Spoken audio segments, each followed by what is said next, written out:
email rocksolid@info@liverocksolid.com. Rock Solid. Football is for everyone. We got you. All-Star. All-Star.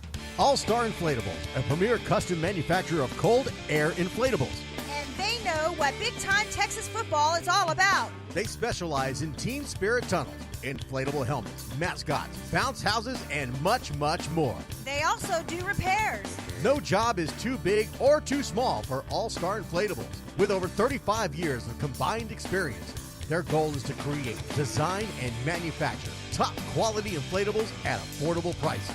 All-Star Inflatables is proud to manufacture 100% in Texas, 100% made in the USA. All-Star Inflatables is a proud sponsor of the Texas Youth Football and Cheer Association. TIFA organizations, let them know you're with TIFA and get 10% off. See their ad at TIFA.com and check them out at www.allstarinflatables.com. That's all-starinflatables.com. Or call their sales department at 888-349-4386. Or email them at sales@allstarinflatables.com. All-Star Inflatables. If you can imagine it, they can inflate it. You're listening to TIFA Radio, part of the TIFA Sports Network. And welcome back. 27 minutes after 9 o'clock here on TIFA Radio. 979-353-4421 is the number to call. You want to be a part of the show? Hey, Ken, I was reading the rules on forfeits. They give the winning team 1-0, right? And the team is supposed to send that info to TIFA, correct? Yes, it is a 1-0 victory. And both teams, from my understanding, both teams are supposed to send the game report regardless. Now, I'll be honest with you. Odds are if you got a team that's forfeiting, they're not going to have much of a game report to give other than that they forfeited.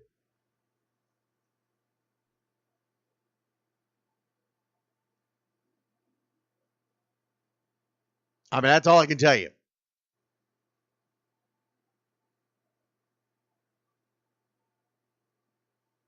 Odds are if a team forfeits on you, they're not going to send a game report. Although I think they're required to, but I'm not sure if they do. Not sure they do. When you come to the juniors game for the Cybers Mustangs, watch number 29. Okay, we'll watch for number 29.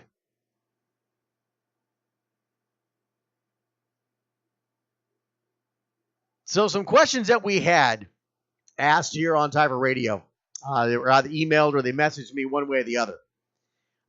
We submitted those and we got an answer on those. One of those questions that we got had to do with lightning. Now, I do know that during the games that there are rules to be followed during lightning delays. And I don't know them exactly. I meant to bring that up because it's in the rule books. It's in the actual rule book. But here's the question that was asked. It wasn't so much the games. It wasn't the game that was in question. It was practice.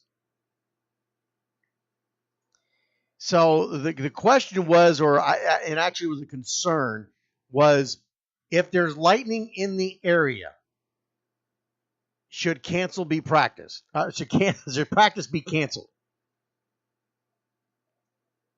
Should the kids be moved off the field? Should they exit the field during times of lightning during practice? Now, I'm going to be honest.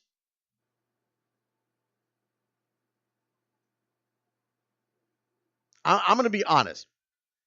It's pretty much common sense to me. I've been a coach in TIFA. I've coached youth football.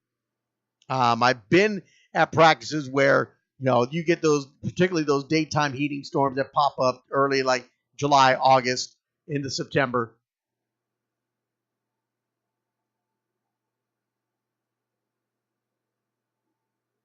And whenever we've had lightning that's in the area, we've pulled them off the field. I think it's just common sense to me. But I don't know that there's any specific rules when it comes to practice dealing with lightning because it is a common sense issue. I think it's a rule in gameplay because it has to be a rule in gameplay regarding the outcome of a football game. and the safe distancing and all that. I think it's kind of the same concept in practice. I don't know if it's actually placed in a rule, and well, I'll look into it further. I didn't get a chance tonight to look at that before we came on the air because I had some other things going on at the time. But we'll definitely take a little closer look to it. But I'm sorry, to me, it's common sense. I don't know about you, but it's common sense to me. If there's lightning in the area, you got a storm coming in, get off the football field. No practice is worth being on the field during a lightning storm.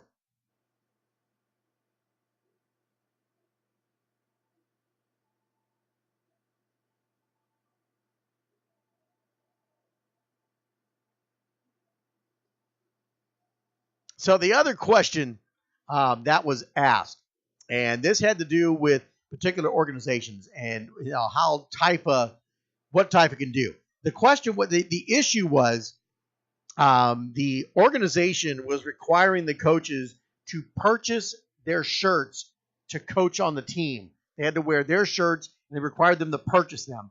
But the coaches had already gone out and gotten shirts themselves together.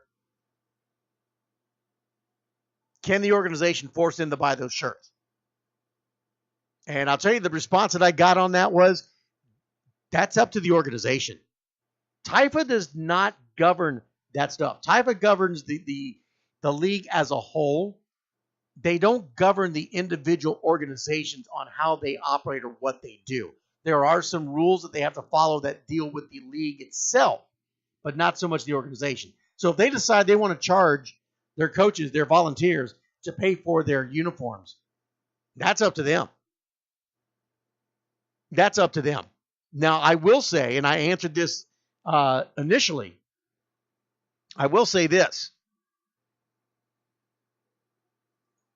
When I coached, I got my my coaching shirt for free.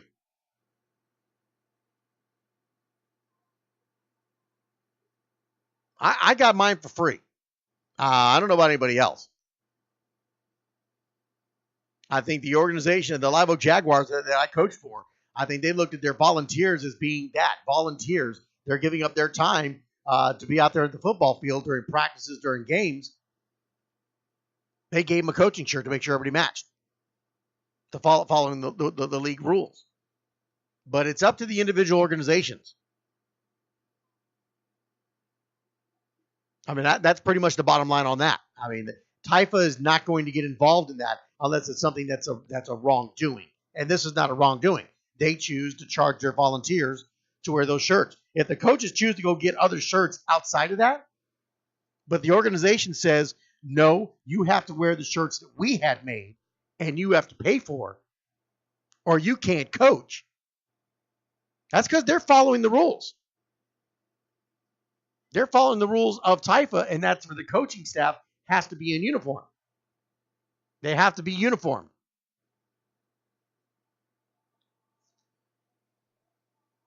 So that's the answer we have on that. 979-353-4421 if you want to talk about it. 979-353-4421. That's the number to call. Okay, so predictions. Everybody's always wanting predictions. They all want predictions. That's all I hear is predictions, predictions, predictions.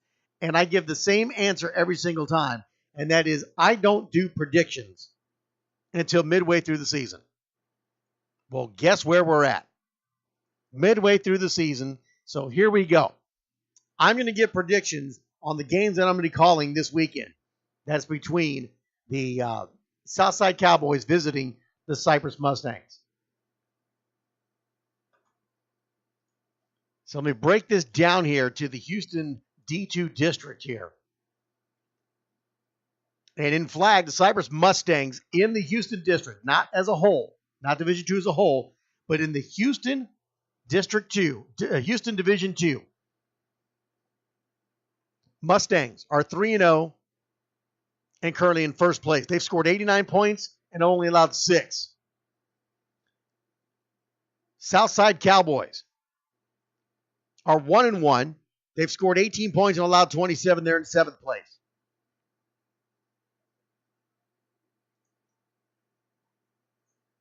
Yep, I'm taking the Mustangs.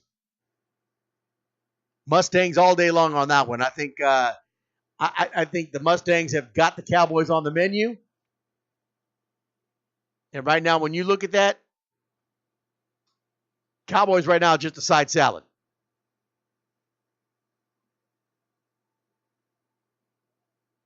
They're just a side salad right now when you look at that.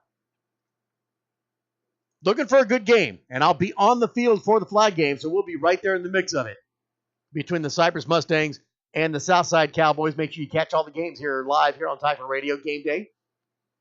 All right, so we take a look at the Tykes division. In the Tykes division, Southside Cowboys are in 4th place in Houston Division 2. Again, this is not an overall. This is just in their district. Southside Cowboys are 2-0 in 4th place. They've scored 54 points. They've allowed 12 on defense. Cypress Mustangs are in 1st place at 3-0. They played one more game other than the Cowboys. They've scored 94 points on offense, but they've allowed 32. This is going to be a bit of a tight game here, I think. This is going to be a close game. Cowboys, I think they got something to prove sitting at 4th place. They're 2-0. They've only played 2 games. Mustangs at 3-0, giving up 32 points in 3 games. That's not bad. But Cowboys defense have only allowed 12. That defense might be pretty tough there. But I'm going to go with the Mustangs. But this one's going to be a tough one. I think this is going to be a close matchup. I'm looking forward to that game.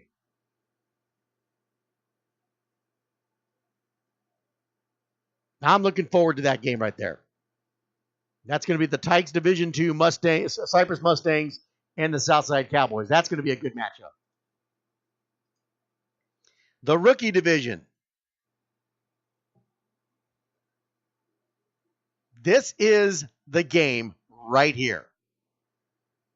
In the Rookie Division, in 2nd place, the Southside Cowboys at 2-0. They've scored 48 points on offense. They've only allowed 13 on defense. The Cypress Mustangs are in 1st place. They're 3-0. They've scored 128 points on offense, and they've only given up 6 points. So far, we're looking at a Tykes and a Rookie matchup that is going to be a nice game. And this one right here is I think this one may be epic.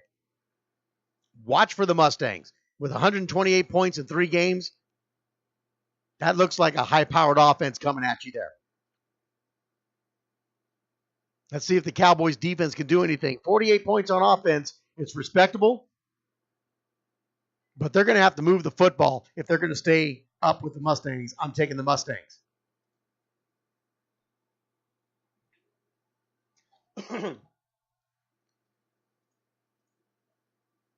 Checking the Facebook Live, make sure. Yes, Sheldon, I said epic. I think that's going to be a nice game. I think that's going to be a nice game, but it could run away if the Mustang offense starts to beat up that defense of the Cowboys.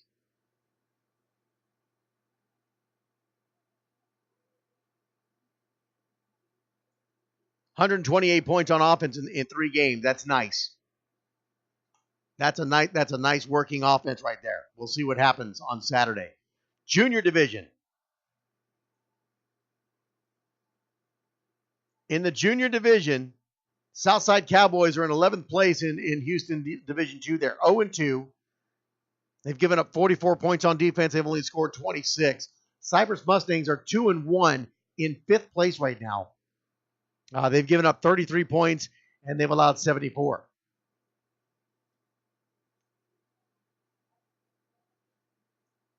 Hate to do it. I got to go with the Mustangs.